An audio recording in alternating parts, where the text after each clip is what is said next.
Bueno, lo que sucedió ayer fue una derrota de un gobierno que planeó una estrategia, que diseñó y que imaginó un escenario que cambió abruptamente en esos últimos 2 meses. Recibió un fuerte castigo de muchos votantes que yo te diría propios disconformes y otros del PRO que no fueron a votar. Con ese diagnóstico creo que en el día después lo que hizo fue juntarse y tratar de generar algún tipo de reacción sabiendo de que tiene que la opinión pública está esperando a ver qué es lo que hace para volver a retomar la iniciativa, esa que durante todo el 2024 no se dio ni un momento. Por lo Claro. tanto, están esperando reacción. Hoy la mesa política que conformó parece todavía un poco pobre o incipiente. Vos esperabas que, uno sospechaba, había rumores de que acá iba a haber salidas rápidas, por lo menos el primer día, pero eso Y no sobre pasó y todo parece teniendo, que no va a pasar por ahora, ¿eh? bueno, por eso, sobre todo teniendo en cuenta la cuestión económica, que el riesgo país está en alza, que el dólar estaba más en el techo de la banda y hoy subió 40 pesos, que las tasas estaban en la estratosfera y que el caso de corrupción no fue del todo aclarado y creo que muy mal manejado, sumado a la derrota y el castigo que recibió el día anterior, parecía que iba a tener una reacción un poco más fuerte. Bueno, armó una mesa política pensando en abrir el diálogo con los gobernadores. Todavía suena a poco, suena a más de lo mismo y bueno, esperemos que vaya pasando el tiempo y tener las aclaraciones del caso. Gabriel, el día del cierre, el miércoles que cierra el gobierno, Milei habló de empate técnico, ¿no? Y finalmente hubo 14 puntos de diferencia, una paliza.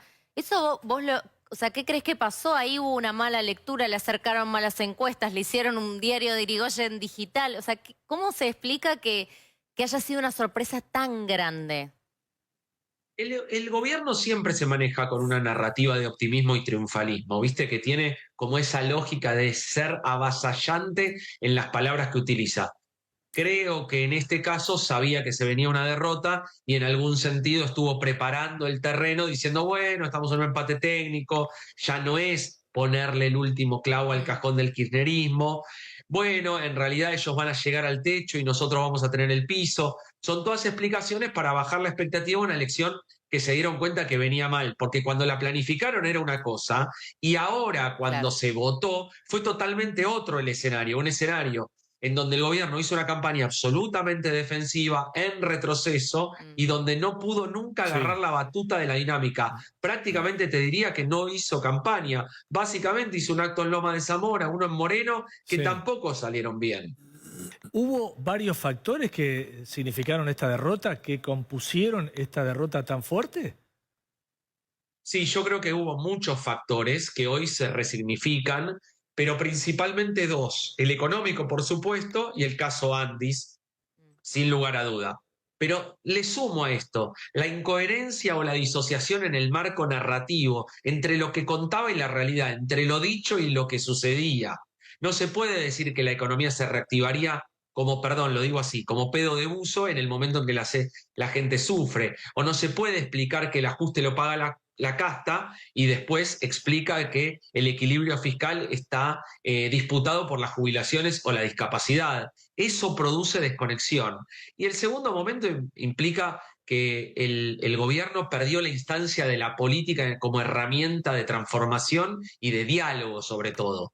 La pensó como una negociación con aliados, pero en realidad nunca lo instrumentó de un modo en que en las distintas provincias o en los distintos lugares pueda cosechar de alguna manera los beneficios de tener aliados que te sirvan, que construyan, que sumen, como muchos de gobernadores predispuestos o los mismos dirigentes del PRO. Pensá que Milei ganó en 21 de las 24 provincias Sí. y muchas estaban permeables a generar acuerdos con quien tenía esa imagen positiva luego de la elección de 2023. Y sin embargo, hoy te diría que en la mayoría de las provincias lo que hubo fue un armado violeta para consolidar un espacio de poder y no tanto la relación entre los poderes de la provincia con el de la nación. Ujú. Evidentemente la estrategia, esa estrategia de si no va todo violeta, si no ponemos nosotros los nombres, no resultó, ¿no? Ya pasó en Corrientes, Acá hubo una alianza en la provincia, donde lo que no se hizo en otras provincias se hizo acá en la provincia de Buenos Aires. Finalmente todos le pedían al gobierno que fuera con el PRO, fue con el PRO. Pero no anduvo. Sí, sí, pero vos fíjate que en qué condiciones se genera esa alianza, porque una cosa es utilizar la política para generar una alianza cordial, para que todo el equipo de un color y del otro sumen a favor de este proyecto, de este momento, de esta elección, y otra cosa es avasallar a tus rivales, Claro. tanto a los aliados gobernadores como en este caso a dirigentes o al PRO en su conjunto. Vos pensás que qué incentivo tenían los dirigentes del PRO en su conjunto o los votantes del PRO cuando no se sentían disconformes. Yo entiendo la lógica de plebiscitar, son ellos o nosotros, que no haya alternativas intermedias, pero seguramente hubo muchos votantes del PRO que no se sentían conformes con el uso de la política o con el estilo, con el tono violeta, por lo tanto quizá esos sí se quedaron en su casa, porque en esta elección el castigo fue hacia los violetas, de que la estrategia celeste fue la de esperar con mucha prudencia, tener la unidad, no construir nada de renovación y esperar que se castigue o sobre todo votantes del PRO disconformes y violetas también disconformes no vayan a votar y castiguen a un gobierno por cuestiones económicas. Está claro de que lo primero es recuperar la conducción y la iniciativa perdida en los últimos meses. Eso implica redefinir la estrategia con la crisis, sobre todo el caso Andis, porque probablemente vuelvan a aparecer audios y la oposición o los que ellos acusan de que le están haciendo una operación vuelvan a insistir con dispararle al gobierno. Por lo tanto, hoy el gobierno recibió dos buenas noticias, que el dólar no se disparó y el 1,6% de la inflación en la ciudad. Creo que tiene cómo retomar el control. Creo que también tiene que gestionar y mostrar solvencia en el mensaje político, redefinir si continúa con la estrategia o la cambia, pero marcar muy fuertemente de qué modo lo va a hacer. Y si hay modificación de nombres o del plan. Hoy la mesa política sonó a poco. No quiere decir de que sea la primera de varias medidas, pero me cuesta pensar que quede atrapado el gobierno sin activar algunas modificaciones que renueven ese aura de control sobre la escena política que tuvo fundamentalmente en el 2024. ¿Vos ves al gobierno con otras formas? Esto de nunca más kirchnerismo, vamos a clavarle el último clavo al cajón del kirchnerismo, entre otras cosas, ¿no?, que ha dicho Milei. ¿Vos crees que a partir de ahora vamos a ver otras formas, otras maneras de dirigirse al público?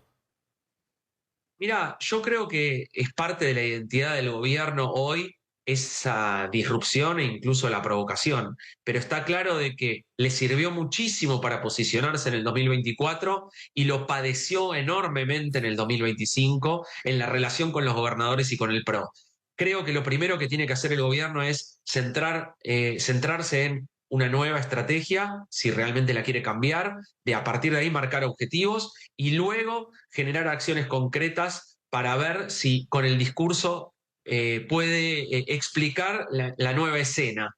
Me parece que todo eso requiere de una redefinición o una confirmación del rumbo. Hoy no te puedo decir si lo veo al gobierno cambiando ese estilo discursivo. Puede ser porque también ha demostrado cierto pragmatismo en momentos de crisis. Pero hoy lo que está claro es que el gobierno, para retomar el control, debe demostrar que está dispuesto a cambiar alguno de los aspectos, o la estrategia, o los objetivos, o determinadas acciones concretas, o el modo en que se relaciona, sobre todo con sus aliados principales. Porque vos tenés también ahí, hablando de estas formas nuevas que tiene este gobierno, las redes sociales, ¿no? Los gordo Dan de la vida, del mileísmo, digo. ¿Eso va a cambiar? ¿Vos creés que ahora, hoy veíamos, ¿no? Estamos viendo acá con Agus la última aparición, posteo de gordo Dan, que parecía una persona súper moderada, ¿no?, muy tranquilo, como que ya cambió las formas él, pero yo no sé si el gobierno va a hacer lo mismo. Sí, yo creo que ahí también hay algo que tiene que ver con un tiro en el pie, que es ese internismo que suena parecido a la casta del Frente de Todos en el gobierno o de Juntos por el Cambio en los en las mesas de la televisión, confrontando por la endogamia del modo en que se encaran las elecciones, las estrategias o el armado de las listas. Nos enteramos de un montón de pormenores que no le interesan realmente a la gente o no le cambian el día a día. Entonces, cualquier tipo de internismo en la Libertad Avanza, de los que hubo muchos en este último tiempo, creo que le afectan enormemente al estilo de parecerse a una casta de la que pretendían diferenciarse. Muy bien, estamos charlando con Gabriel Slavinsky, que es un consultor, un analista político. Gabriel, entonces, si vos me tuvieras que decir de 1 a 10, ¿para dónde va a ir el gobierno? ¿Va a ir para arriba? ¿Va a mejorar su imagen? ¿Va de acá a octubre? ¿Vos creés que vamos a tener otro Milei? ¿O vamos a tener que acostumbrarnos a esto? Que esto es lo que vimos hasta ahora de este gobierno de la Libertad Avanza.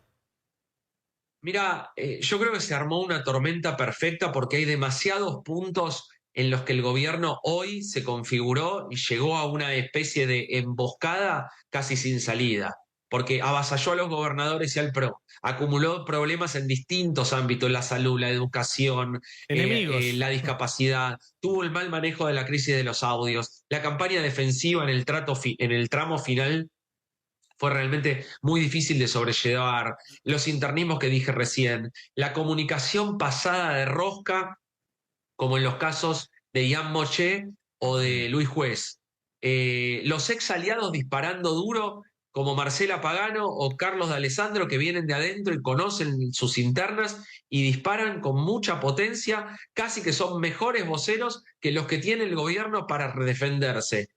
Todas las fallas de gestión que son realmente muchísimas. Y en definitiva, un discurso moralizante y soberbio como ejemplificador. Digo, todo ese combo hace que por lo menos el círculo político que estaba tendiente, con ganas de ayudar a este gobierno, como muchos gobiernos provinciales Sí. radicales, como muchos del PRO, terminan de alguna manera diciéndole, no, bueno, pará, yo finalmente pretendo construir en conjunto, que me entiendas y yo entenderte, pero así de esta manera, con avasallamiento y sometimiento, prefiero no avanzar. Por lo tanto, creo que hay muchos espacios donde el gobierno realmente puede mejorar porque ha tenido grandes fallas y se han visto todas juntas en esta elección de la provincia de Buenos Aires. Una tormenta perfecta, dijiste bien. Gracias, Gabriel. Muy amable. Por favor, un placer. Un Saludos abrazo. para todos. Buenas noches.